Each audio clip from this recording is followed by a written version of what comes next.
Alors, correction d'un exercice d'oxydoréduction.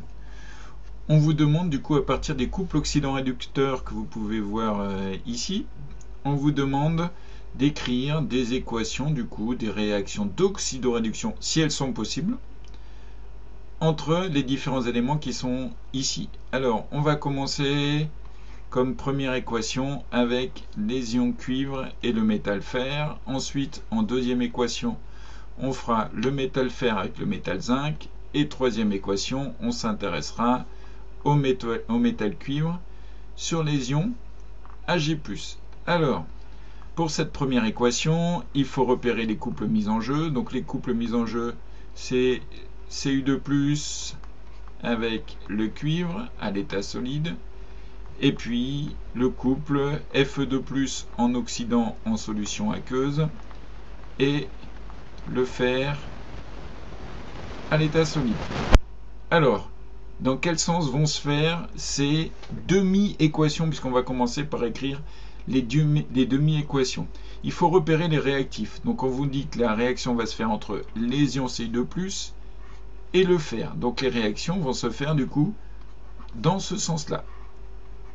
On va avoir dans un premier temps ici une réduction, puisqu'on va créer le réducteur, et dans un deuxième temps ici une oxydation, puisqu'on va créer du coup un oxydant. Alors, pour cette première partie, mes ions Cu2+ qui sont en solution aqueuse vont donner le métal cuivre qui est solide. Comment équilibrer cette demi-équation? Alors, je fais bien une flèche, parce qu'on va bien de l'oxydant vers le réducteur, pour respecter cette flèche-là. Il faut qu'on rajoute, pour équilibrer ça, 2 électrons. On va s'intéresser maintenant à l'autre demi-équation, où on va partir du métal fer qui est à l'état solide, pour arriver du coup aux ions Fe2+ qui sont en solution aqueuse. Pour équilibrer cette équation, il faut ici que je rajoute 2 électrons. J'ai bien 2 électrons d'un côté, 2 électrons de l'autre. On va pouvoir du coup écrire notre équation d'oxydoréduction. Alors, on rappelle que ici, cette équation qui a permis de créer un réducteur, c'est donc une réduction. Alors qu'ici, on a créé un oxydant, ça c'est une oxydation. Et on va pouvoir écrire maintenant ici notre équation bilan d'oxydoréduction.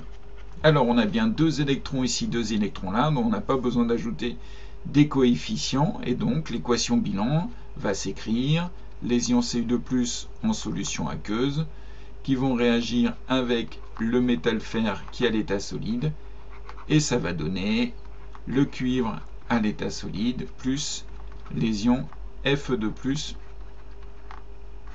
en solution aqueuse. On part maintenant sur la deuxième équation entre le métal fer et le métal zinc. Alors j'ai déjà écrit les couples. Alors les deux réactifs, on vous dit que c'est entre le métal fer et le métal zinc. Donc l'équation va se faire dans ce sens-là, et pour celle-là dans ce sens-là. Et là, ce type d'équation d'oxydoréduction n'est pas possible. Pourquoi? Parce que là, on va créer un oxydant, c'est donc une oxydation. Et de ce côté-là, on va aussi créer un oxydant, donc on a 2 oxydations. Et donc, quand on a 2 oxydations, c'est pas possible. Donc, cette équation d'oxydoréduction n'est pas possible.